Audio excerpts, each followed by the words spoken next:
Welcome back to BikeBeat, where we break down bikes that turn heads and bend expectations.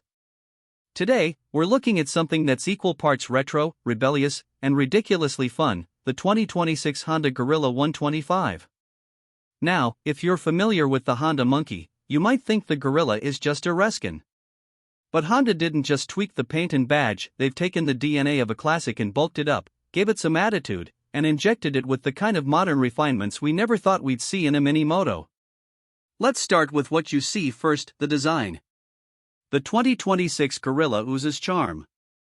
It's unmistakably nostalgic with that oversized fuel tank that looks like it came straight out of a 70s garage. The stance is short but chunky, making it look like a scaled-down street scrambler with serious presence. That sculpted tank isn't just for show either. It's slightly larger than what you'll find on the Monkey. Clocking in at roughly 6 liters, which gives the Gorilla a bit more real-world range. You've got thick, knobby 12-inch tires, brushed metal fenders, blacked-out exhaust heat shields, and a perfectly circular LED headlamp that gives it just the right balance between vintage cool and modern utility. Now, when you hop on it, you'll notice that Honda's engineers made this thing comfortable. The seats got plush padding and just enough width to support a full-grown rider without making it look oversized. That's the trick with the Gorilla, it keeps things compact but doesn't feel like a toy.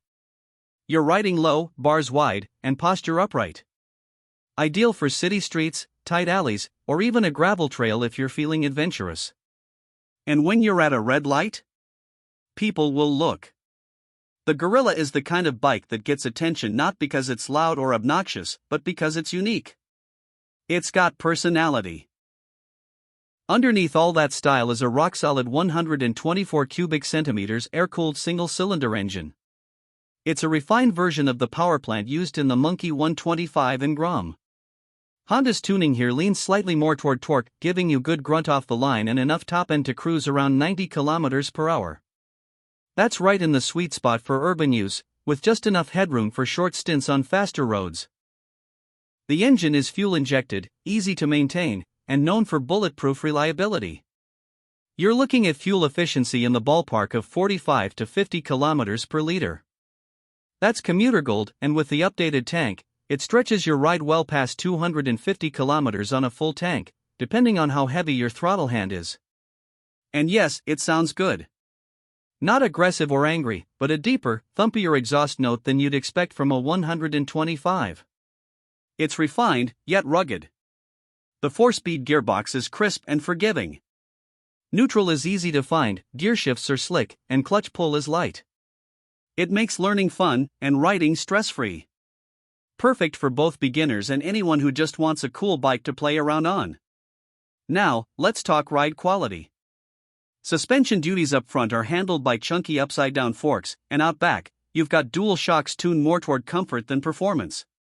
They eat up potholes and uneven road surfaces like a champ.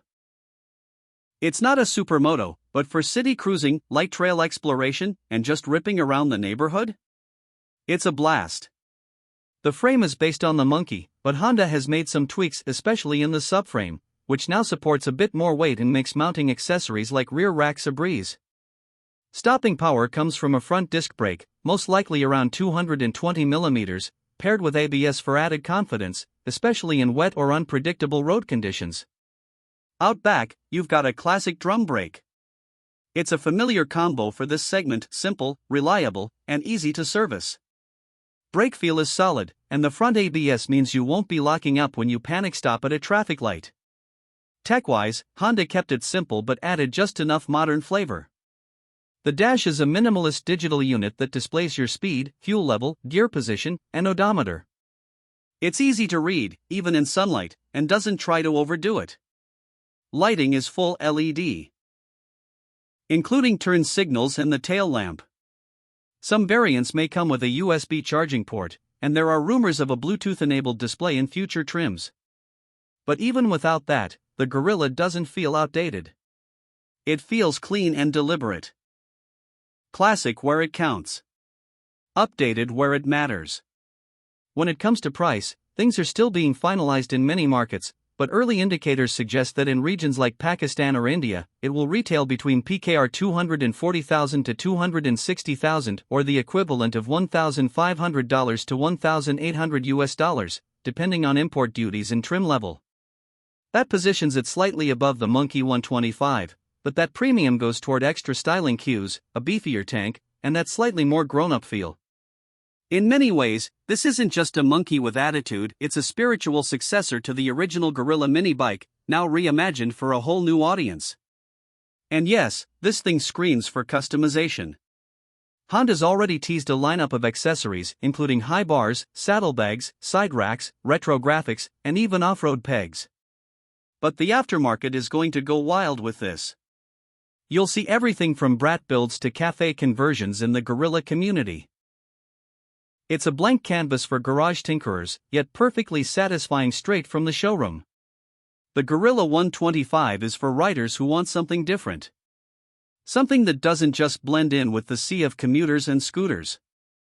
It's for people who want to smile every time they ride. It's not a high-performance machine. It's not about going fast. It's about having fun, turning heads, and rediscovering the joy of motorcycling in its purest form. And if you ask us, Honda nailed it. The build quality is solid. Switchgear feels premium. The paint is deep and glossy. And every component, from the grips to the tank to the foot pegs, feels like it was designed with intention. It's the kind of bike that makes you want to take the long way home. The kind that you look back at every time you park it. So, is the 2026 Honda Gorilla 125 worth the hype? Absolutely. It's a celebration of Honda's mini bike legacy, brought into the modern world with just the right mix of retro charm and real-world usability. Whether you're a collector, a city rider, or someone looking for their first bike that doesn't feel like a compromise, the Gorilla might be your perfect match. And that wraps it up for today's deep dive. If you enjoyed this ride through the Gorilla's story, don't forget to hit that like button and subscribe to BikeBeat for more two-wheeled insights, reviews, and test rides.